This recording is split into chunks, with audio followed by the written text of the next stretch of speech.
Oke, teman-teman sekalian, mungkin kalian udah pernah ngeliat video Bintang Emon yang ini. Kalau berkaca dari kasusnya Pak Tom Lembong, kayaknya jujur membawa selamat udah nggak terlalu relate ya. Gue punya teman, bapaknya polisi, pangkatnya oke, tapi duitnya nggak terlalu banyak. Kenapa? Karena jujur. Jujur menghalangi kita dari uang. Oke, dari video tersebut aku bisa menyimpulkan bahwa yang namanya popularitas itu tidak selalu dibarengi dengan kemampuan berpikir yang layak. Dan Bintang Emon dalam hal ini cacat berlogika dalam menganalogikan kasus Tom Lembong. Tapi disclaimer dulu, aku tidak akan ngebahas tentang kasus korupsi gula karena ada berbagai macam perspektif yang menyebutkan bahwa Tom Lembong itu benar dan salah dalam waktu yang bersamaan. Oke, langsung aja ke statement Bintang Emon yang pertama, bahwa jujur itu tidak akan membawa kita selamat. Tunggu dulu, bos.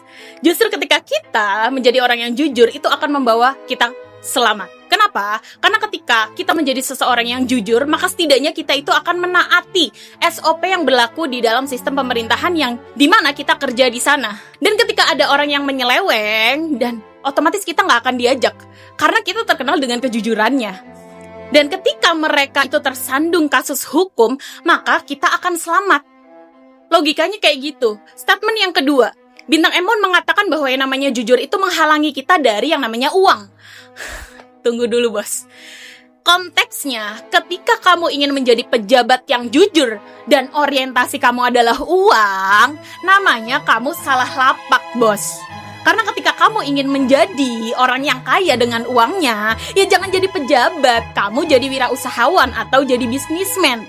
Karena ketika kamu jadi pejabat dan kamu kaya raya, nggak masuk akal dengan jumlah pendapatanmu, justru itu yang harus dipertanyakan. Dari mana uang yang kamu dapatkan untuk memperkaya dirimu sendiri itu? Karena ketika kamu berbicara tentang kejujuran, maka orientasinya itu bukanlah uang, tapi orientasinya itu adalah integritas. Dan outputnya adalah kamu dapat dipercaya sama orang lain.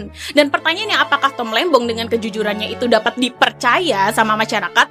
Jawabannya iya. Tapi pertanyaan yang kedua, apakah kejujuran Tom Lembong itu membawa dia kaya? Jawabannya tidak. Dia, Tom Lembong, bisa kaya karena dia bisnis mungkin, atau karena dia kerja keras dalam bisnisnya tersebut sehingga dia kaya. Dan inilah pentingnya bernalar.